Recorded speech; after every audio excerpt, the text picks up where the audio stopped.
Hey guys, welcome back to another episode. On this episode, we're going to be switching things up and working on the 46 a bit. We're just going to be going over how to fit large wheels in the rear. We're looking to fit a 18 by 10 inch in the rear, so it's rather large. We're going to be running a 265 tire. The 46 guard's a little bit weird, and there are a few strange things that you need to do to be able to fit larger wheels, but hopefully we'll be able to clarify that for you. If you do get any value out of it, make sure you chuck it a subscribe and a like. It's basically free, and we'll get cracking. So the issue with the e46 is essentially there's an inner guard and an outer guard here, which is the blue part, and so they're joined pretty much like here. Because they're joined there, it's basically impossible to roll that guard up. You're always going to be left with a 10mm long piece of metal, so that blue part that'll go perpendicular to the wheel. So to get more clearance and be able to roll that blue lip all the way up, what we're going to do is we're going to cut this piece off slowly just with a Dremel, and then we'll seam seal it in place and be able to roll this blue section fully up and flat. So before this, I've gone ahead and cut where the two pieces of metal, so the outer and inner guard, join. There's about a piece of metal about an inch, just under an inch. That's where the skins join together.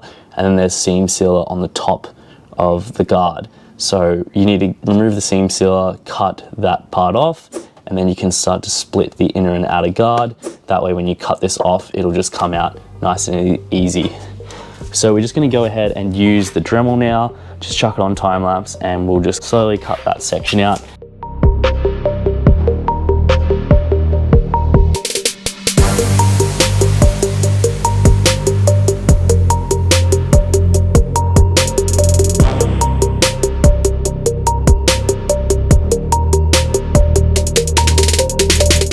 Alright, so it's a pretty messy job, as you can see.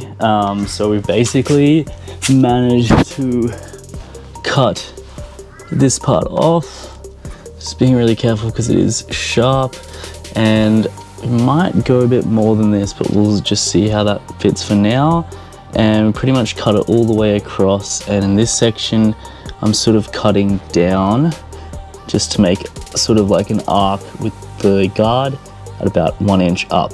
So I'll just keep trimming that. Another tip as well is if the wheels are big, you will need to shave this part of the bumper down. You can see I've already done a little bit.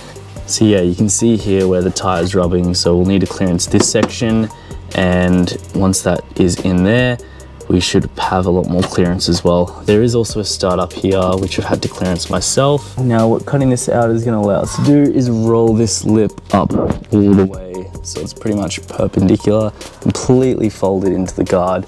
That should give us a lot more clearance on the wheel. So we've just taken the rear spring out, that way we can put the wheel on and raise the arm up, and we can test fit for where it's rubbing and see where we need to clearance it.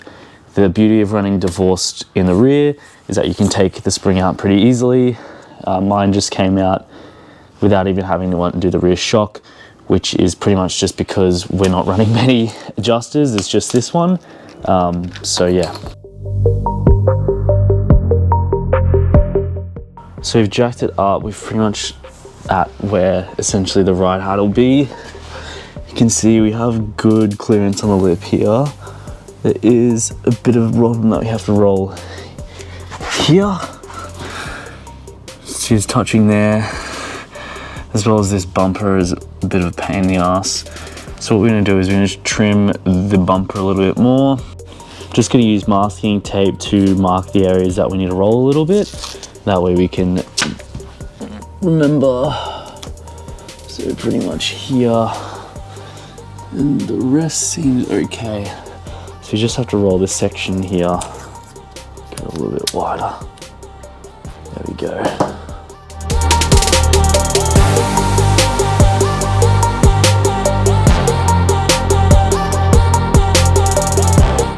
So I'm not sure how much of that you can see, but essentially we just cut off the inner skin completely, and we've put a couple slits here. That way we can make this rolling this lip a lot easier. And yeah, so now we'll chuck on the roller and we'll see how we go rolling this lip.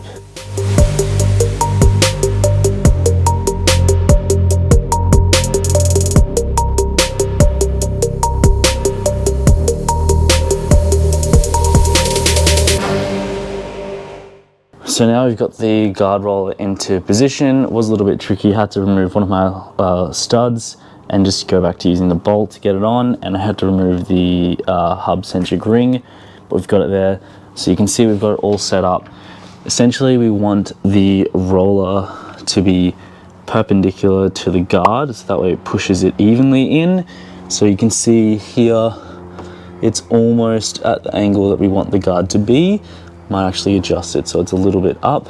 That way we're just slowly pushing the guard in, and we're not going to crack the paint and do anything strange like that. Obviously, it goes without saying, want to use a heat gun to warm up the area. That way you're just going to avoid cracking any paint. But yeah, we're all good to go. I'll probably just chuck it on time lapse.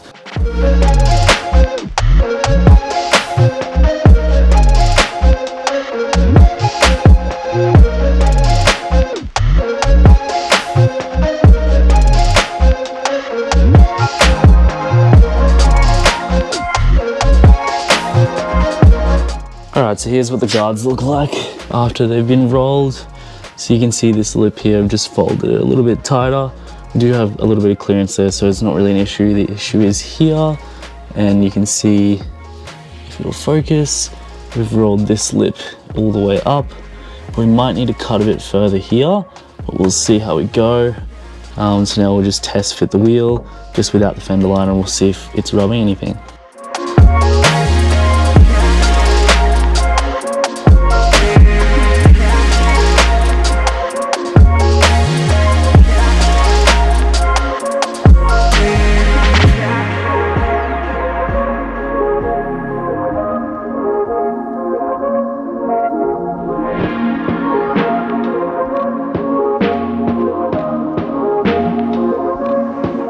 Alright, so we've actually just taken a bigger cut out. So we've just sort of cut it in an arc shape. Here the wheel clearance is pretty fine. But yeah, you can see we just cut that there. We ended up just using the angle grinder just really carefully on that edge, and it actually worked out pretty well. So probably just better to use an angle grinder than trying to do it with a Dremel. Obviously just be careful, but yeah, we managed to do it without even grinding the body at all, which is really good. So now we'll just test fit the wheels and we'll see how everything fits. Also, one thing to mention is make sure you chuck on a hat and some sunnies. Obviously there's a lot of sparks flying around everywhere and they get in all sorts of places, so just make sure you obviously have protection. So we've done another test fit. We're getting really close now, so you can see the cardboard almost goes. It's a little bit stuck here, so we've just marked this section to be rolled a bit more. We will need to take even more out of the rear bumper. Just an issue with the e46s. It seems like the wheel isn't really centered within the guard. It's too far back, so it rubs a lot more here. So we'll take a little bit more out of here, and we'll take a bit out of here. And another thing to note is we're pretty much almost on the bump stops now. So we're pretty good, we're almost at maximum travel. So we're just gonna crack on with the other side now. So we've just trimmed this piece off here. See, it's giving us a lot more clearance there. I've also drawn a line on this side just to make it a bit easy for myself. Some of the reference points I've used is there's a bit of a divot here, and where that base is, that's where we started. There's also a bit of a circular point here, so I'm just at the top of that circle. There's also another divot here, so we're basically at where it sort of flattens it out. And in terms of where we return it back to the guard, we're basically in line with the tip of this body line. So right here is where we sort of taper it off. Ignore that line. See, I think we're all good. We'll just go ahead and start cutting.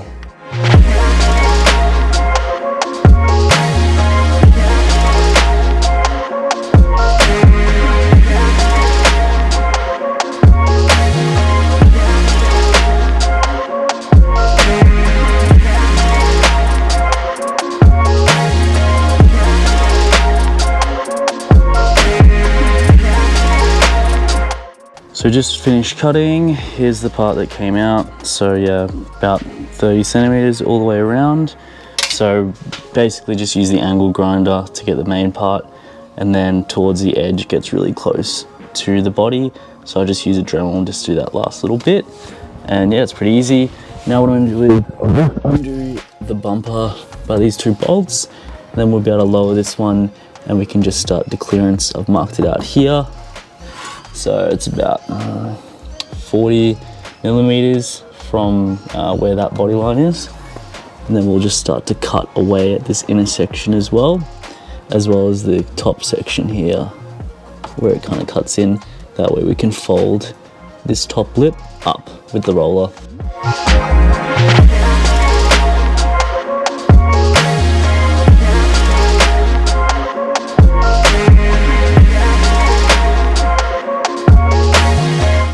Alright, so this is all clearanced now. So yeah, you can see we've got quite a deep cut in here, and all this section in here has been clearanced. So it's pretty much just making that real thin there. So yeah, now we'll just chuck the roller on and we'll just start rolling this lip further up, nice and slowly.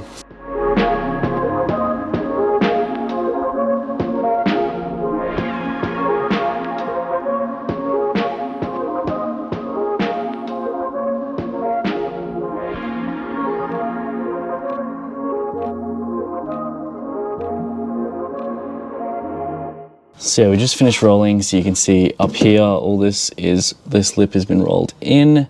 So it's pretty much completely knife edge, so it's gone from being like that to being like that. Just give us as much clearance as possible.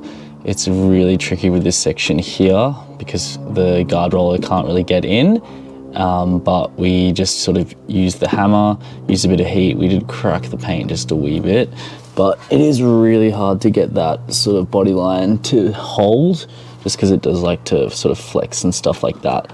But I'm pretty happy with that. We'll now just start test fitting the wheel for the first time and we'll see how she fits. All right, so we've just test fitted the wheel. This is actually the second time, but you can see we're getting way more clearance up in here, about maybe 2 millimeters to the guard. The real issue with the e46 is the rear bumper just rubs, which is such a pain. So we'll try just like space it out when we do the bolts up, but at the end of the day, it is probably gonna eventually rub through there, but we'll just have to set the ride height a little bit higher, and we'll probably might even change to a stiffer spring in the rear. The next step is just gonna be to paint in here. Obviously, we don't want that to rust or anything like that, so we'll just paint it.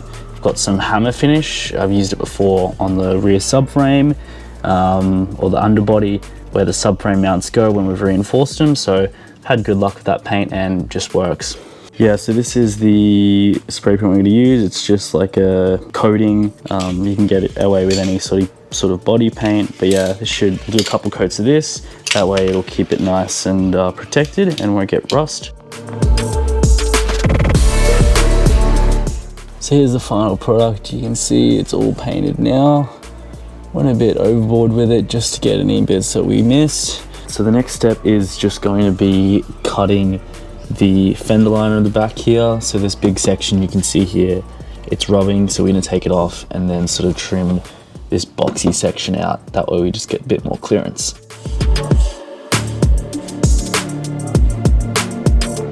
All right, so we're just gonna cut the fender lining.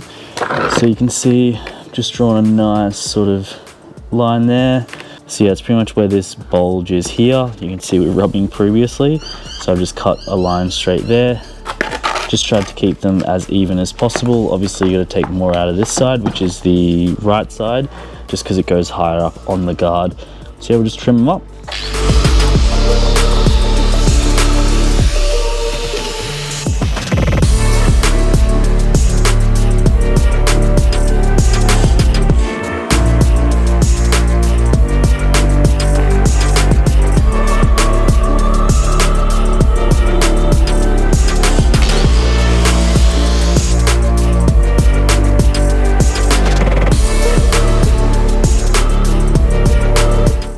The next stage is just going to be to seal up the fender wells. We pretty much want to hit the inner lip all the way to the outer guard, basically close that gap up, and then we'll be able to run a bead of seam sealer.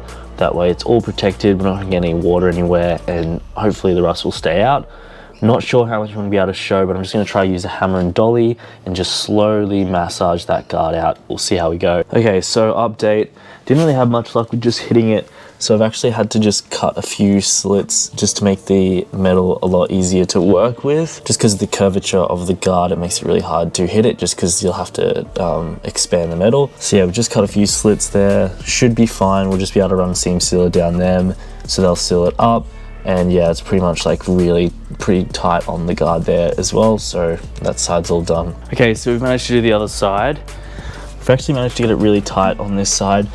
A good trick, what I've learned is once you cut the slits, actually hit here on top, and that pushes the metal in, and then you're able to get a pretty tight gap. So we should have no worries filling that. We'll probably just give it one more coat just with the paint, just to make sure there's no exposed metal or anything like that, just to be completely safe.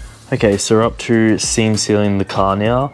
So we're just going to use Sikaflex 227. I've had good luck in the past just using this to seal up the boot when I've done the rear subframe reinforcement. So it's been pretty easy to work with. We'll see how we go. It might be difficult to sort of fit it in there and get it up in position, but we'll just use our fingers to sort of get it in the right spot.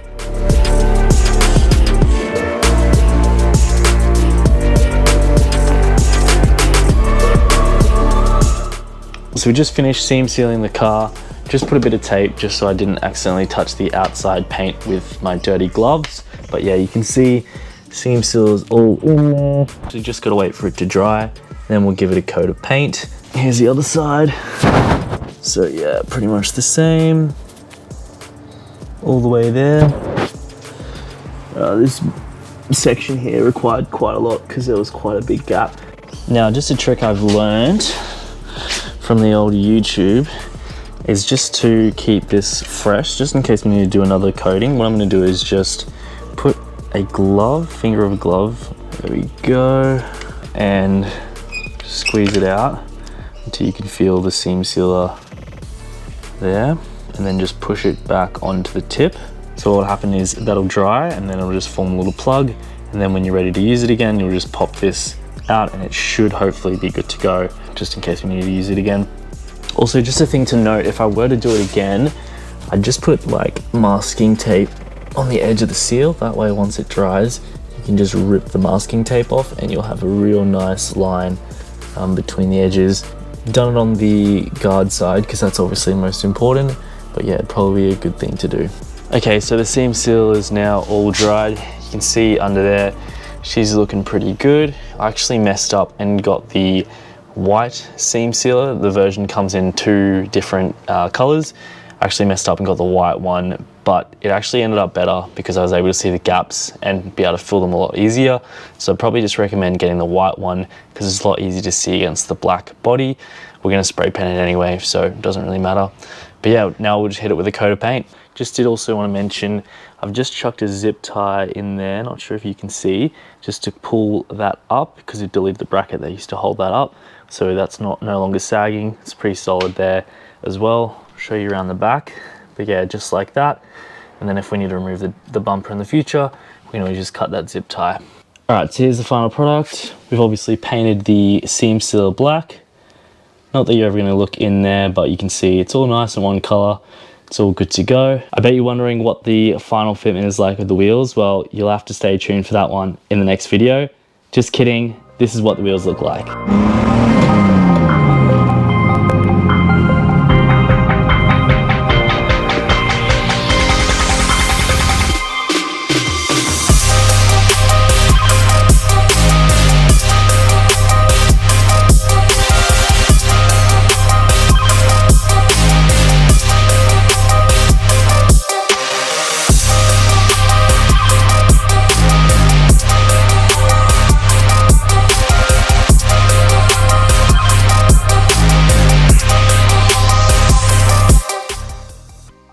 So here's the final product. We're obviously running a T37. We've got an 18 by 9 plus 35 in the front, an 18 by 10 plus 35 in the rear.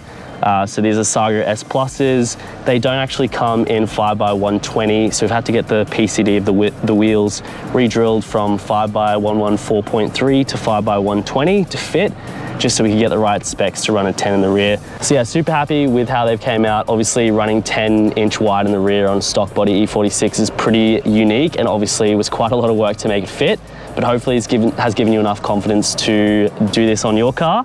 We've had to be pretty precise with the specs of the wheel just for it to fit, and I think it's come out really good.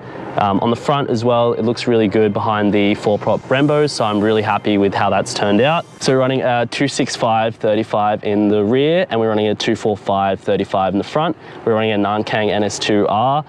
This isn't sponsored or anything, but I just think they're really good tires for like what you get. So yeah, not sponsored by Nankang, but if you are from Nankang and you want to sponsor me, let me know. But yeah, they're really good tires. Just want to say as well, thanks so much for 100 subs, guys. Really big milestone to be hitting, so I'm really happy. Couldn't have done it without you guys, so thanks so much. If you're watching and you haven't already subscribed, make sure you chuck me a subscribe, chuck this video a like. It's literally free and motivates me to make more content like this. But yeah, that's all from me. We'll catch you on the next one. See ya.